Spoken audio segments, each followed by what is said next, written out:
Hello and welcome to another Stukent expert session. My name is Trevor Erickson, Vice President of Marketing for Stukent, and I'm thrilled to introduce our speaker today, Tim Foley. Tim is a Managing Director for Pointlogic UK and heads up the commercial side of their strategy products such as Commspoint Influence, which is integrated into our Media Planning Essentials textbook authored by Beth Egan of Syracuse.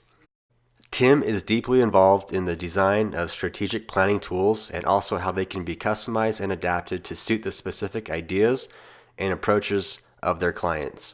With a background in media research, he also helps to work out the design of research surveys and data to power media planning. We're excited to learn about the Commspoint platform and communications planning in general today. So without any further ado, let's turn the time over to Tim.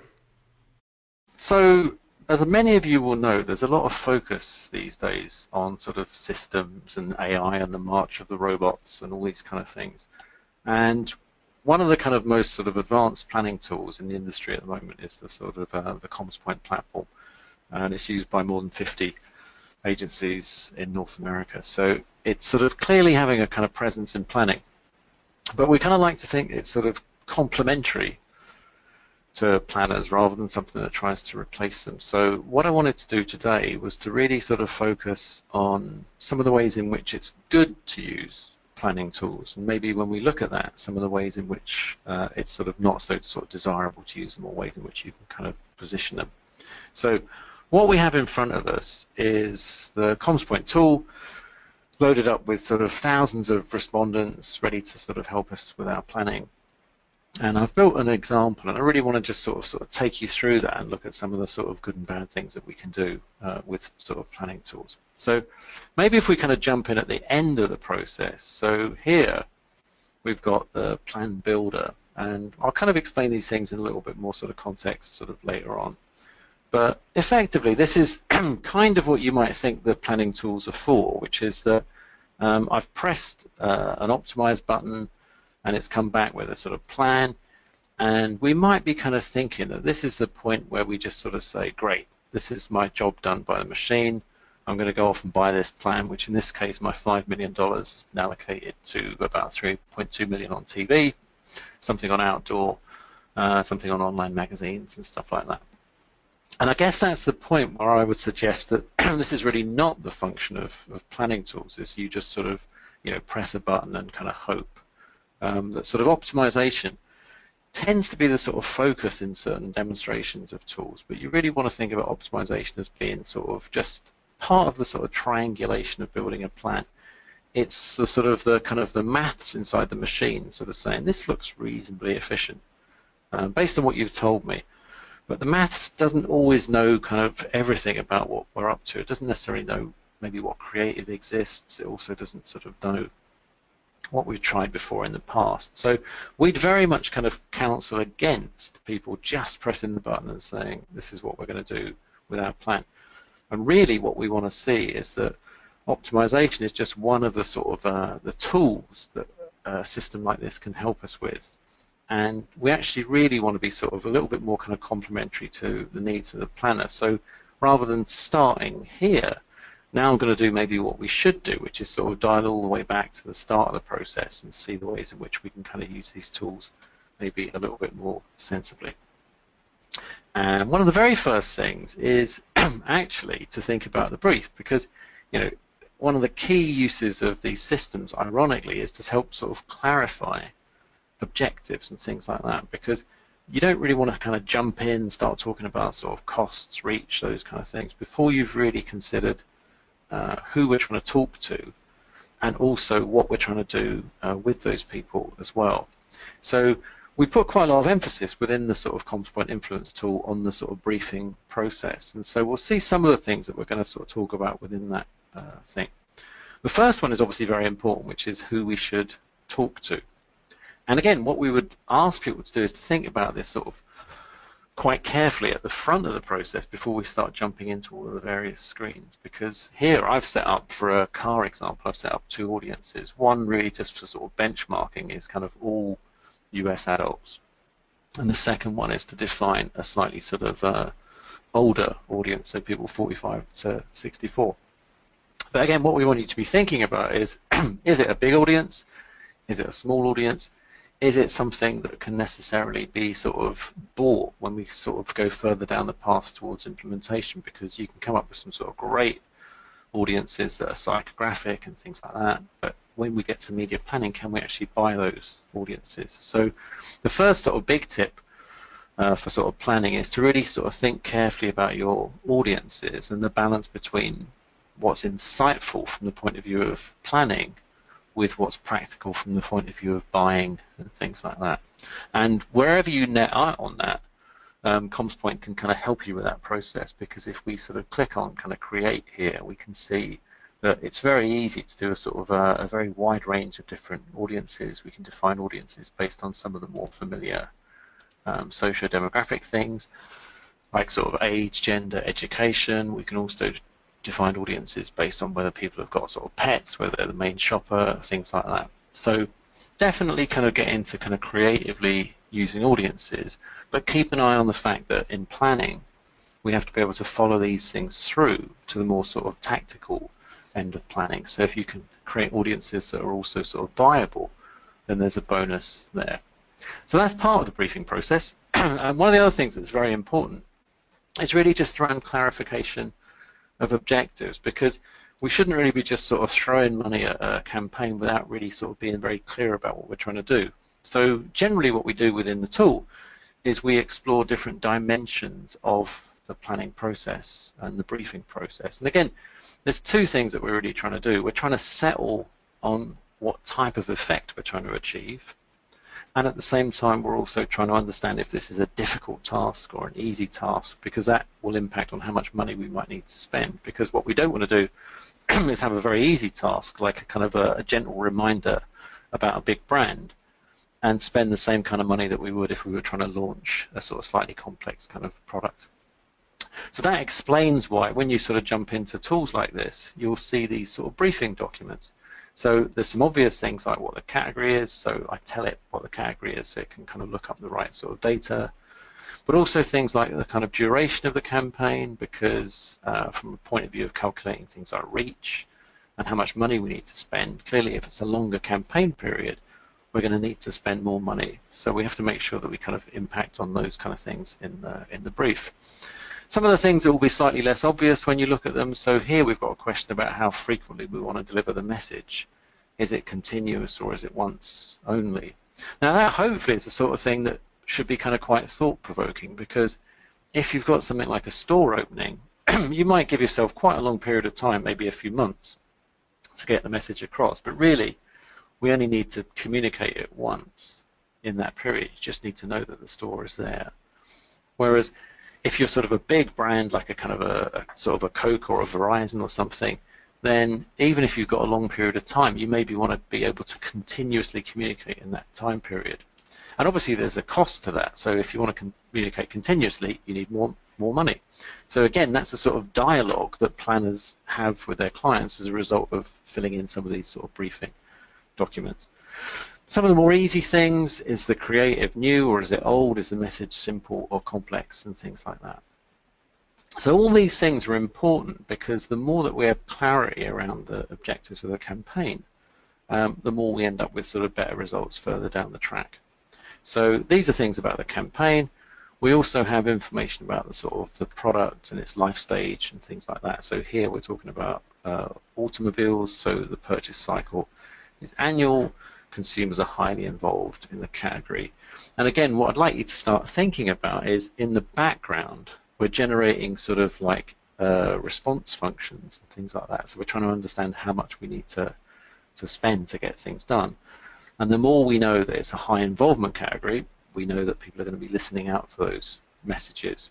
Whereas if it's a product with sort of low awareness, we're going to need to work harder and things like that. So when you look at things like these sort of briefings in any of these tools, really what you should be thinking about is these things are going to map in some way to the difficulty of the task or the suitability of certain channels in the background. So one of the key things really is put some sort of thought and effort into this sort of briefing process, and then generally the more experienced planners will find they get great reviews from their clients if they're sort of engaged in that process as well.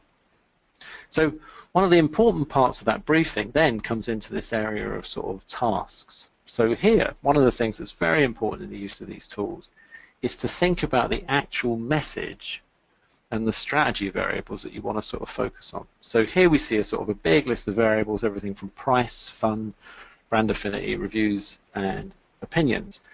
And it's really sort of critical that we kind of think about which of these things is relevant for our campaign. And that's important in a lot of ways because when we deal with other partners in the communication process, maybe the creative agencies, maybe the sort of CRM partners and things like that, if we've worked out that this campaign is about quality and trust, maybe that will lend itself to certain types of sort of media relationships. So we don't want to be sort of scattered around all sorts of unknown websites. Maybe in a media placement sense, that would suggest we want to be near sort of more trusted properties. But also the creative itself, again, what we don't want is a disconnect between the creative message and the sort of things that are important for the campaign. So here what we see is that the grey bars tell us what consumers think is important when they're making purchases in the automobile categories, so things like sort of price and quality and trust are important. And then the blue bars are what I've put in as things that are important in this particular campaign. So I've said that this campaign is about quality, trust, and reviews and opinions. Then secondly, we have strategy variables, which are a little bit more about things that we do.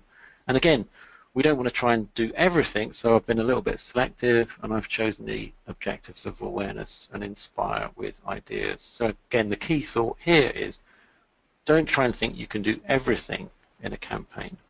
Be selective about what the messages are, and really try and tie that back to the target audiences as well. So all the time you're thinking kind of consistently about the relationship between the target and the objectives that you're trying to achieve. So that's kind of an important thing here.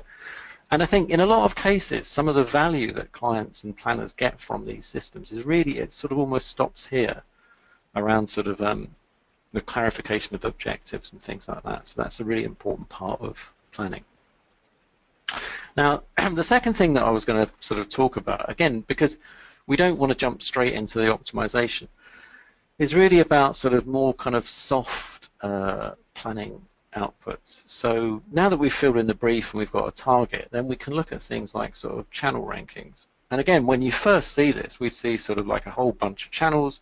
It's an overall rank. It may not be really clear what's going on. So these types of output represent that combination of the survey research plus the brief plus everything that we know as experts about the category and these channels.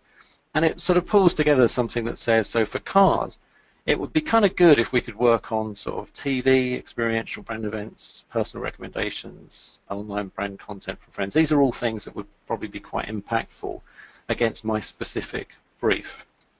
Now, for many sort of planners, this is probably a sort of a key screen because these are the things that in a perfect world you would try and sort of drive. Now, we can also look at that by different sort of tasks. So instead of looking at the overall, we can kind of look at sort of more specific things. So if we've talked about sort of quality, we can see that sort of experiential brand events really come out as the way in which you would experience the quality of the brand. And interestingly, program sponsorship. So that gives us some sort of ideas about what might work for things that we may or may not have thought of. And again, for trust, we can see, is it a similar list of channels? Is it a different list of channels? And things like that. So this is useful for sort of the overall, but also for the tasks as well. But one of the things I wanted to show you is sort of lurking down here. We also have the ability to look at what happens if we include, say, reach. And very simply what that means is there are some channels that can be tremendously powerful, but really they don't happen very often. So let's think about how that might impact on our sort of strategy. We see that now we're sort of largely on the buyable channels, which are the red ones, because things like personal recommendations, they don't happen so often, so it's kind of more difficult to make that part of our strategy. So here, by thinking about adding in reach, we see that we get kind of like quite a change in that sort of ranking. So that's one factor. The second factor is maybe what about costs? Because some channels are cheaper, some channels are more expensive. So again, if we kind of layer in reach and cost, then we see some interesting things. So things like radio, which we may not have seen sort of at the top of the list, But suddenly when we kind of combine cost and reach, radio sort of pops up the ranking a little bit more.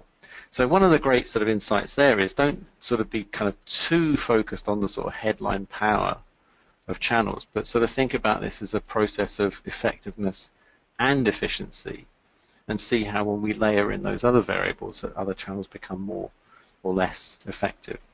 So these sort of soft planning inputs are sort of very important. We can look at them in a straightforward way, but also there's some sort of nice things that you do that will help really to try and sell the plan, because in a lot of cases it's not the kind of machine versus the planner, it's the sort of the machine sitting alongside the planner and helping them to kind of communicate their ideas. So again, here, if we sort of looked at those two variables of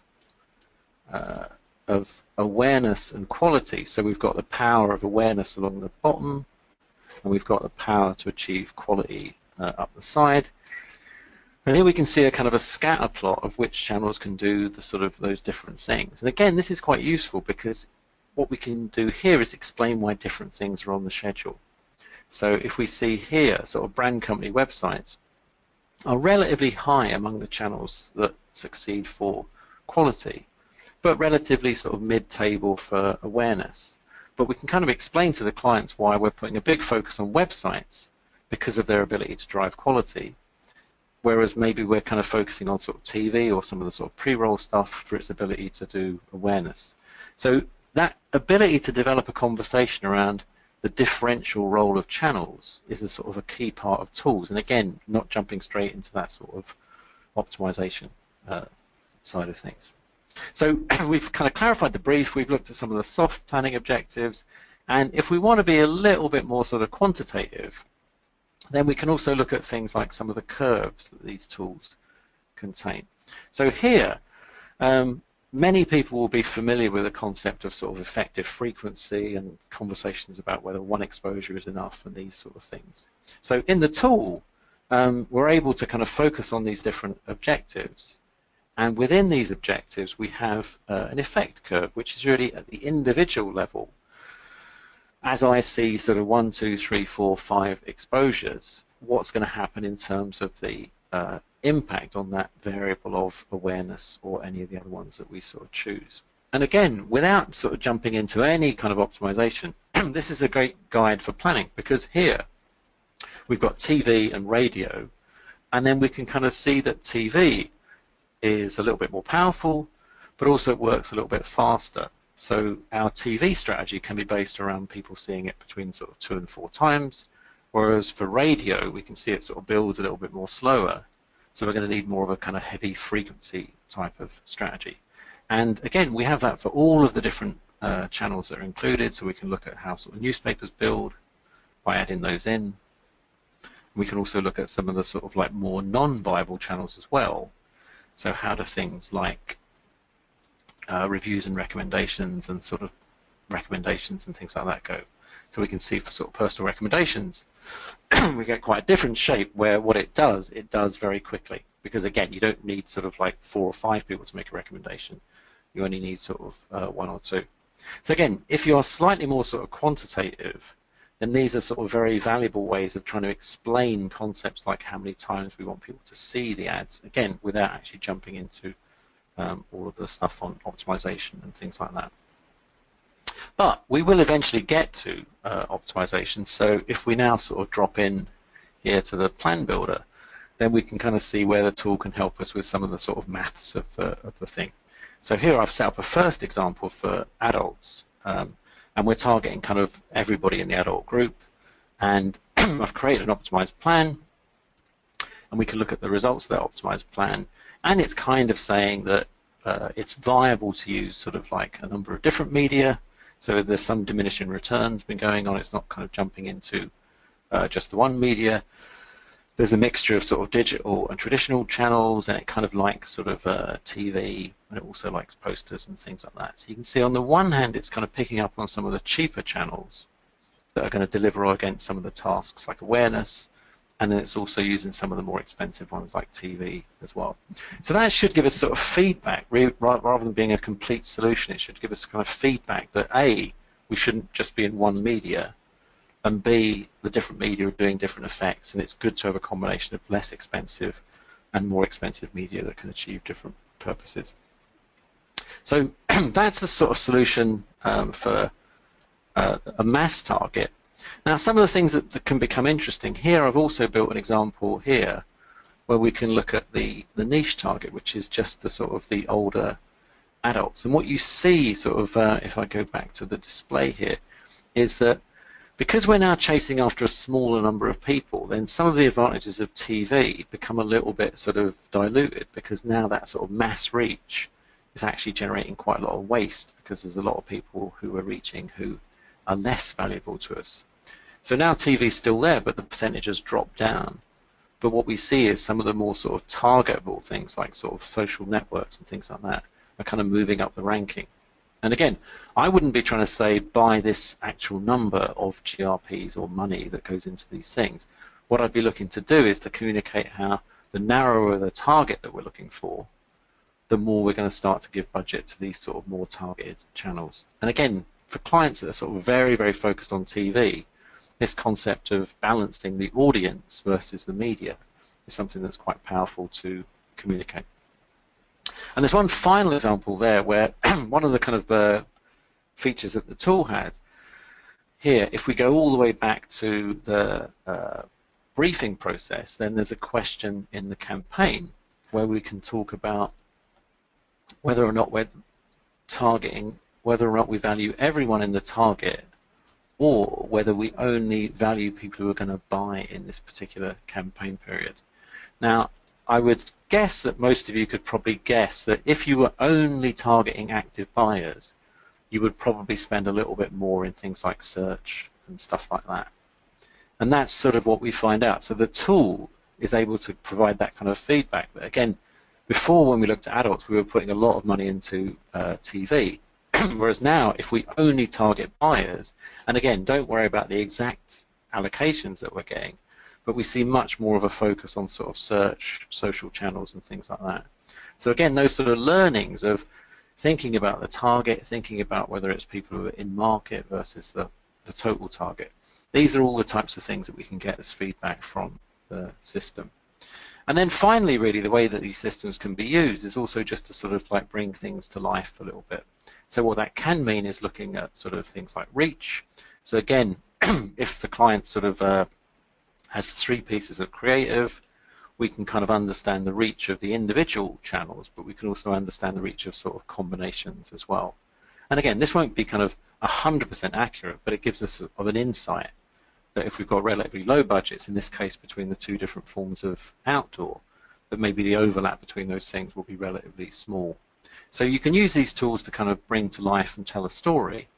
And then the final thing that I was going to show you here is one of the, the very neat things that we've built, if I go back to the original adult target, which is something we call the role of media, which is really just a sort of deconstruction of the optimization. So we've kind of asked the software, why did you behave in the way that you did when you allocated budget? And this is very, very useful for sort of briefing on the kind of the creative materials that we should have. So here you can see in the top right, there are these sort of like 5 tasks that were in our kind of quite ambitious brief: quality, trust, reviews, awareness, and inspire with ideas. And then you can see that TV is actually good at working across a number of those tasks, whereas things like the outdoor is really only in there because it's a good, cheap way of delivering on the awareness, whereas the online magazine ads are in there for sort of reviews and opinions. And we see a sort of split for emails, which is partly about trust and partly about reviews and opinions. So you kind of get this sort of sense of the systems giving you a little bit of feedback about maybe what we should do creatively. So that's all I was going to go through for today. And I think just to sort of recap, the temptation with these kind of systems is to focus very much on the sort of like, this is what the machine says, and look for that sort of single button press. But I think you'll get more out of it, and planners will get more out of it when they look at it much more sort of like as a sort of joint effort between the machine and the planner, where we're going to explore the campaign and we're going to explore the objectives. We're going to kind of have a good, strong discussion around those objectives. We're going to sort of cement that into a sort of strategy. And then we can kind of jump in, look at a number of the sort of softer planning outputs, so we can kind of understand the relationship between power and reach and things like that. And maybe do a little bit with some of those curves. And then finally after that, we can look at sort of scenario building and see directionally what sort of way is the system working. When is it putting a little bit more money into more channels? In other words, saying that there's some diminishing returns. If we change the focus to a narrower audience, which channels come into favor and things like that. So don't be focusing 100% on the actual amount, but be looking for the sort of patterns and things like that. So that's a sort of a relatively quick introduction into the way in which planners on an everyday basis across the US and Canada are using the Commspoint Influence tool.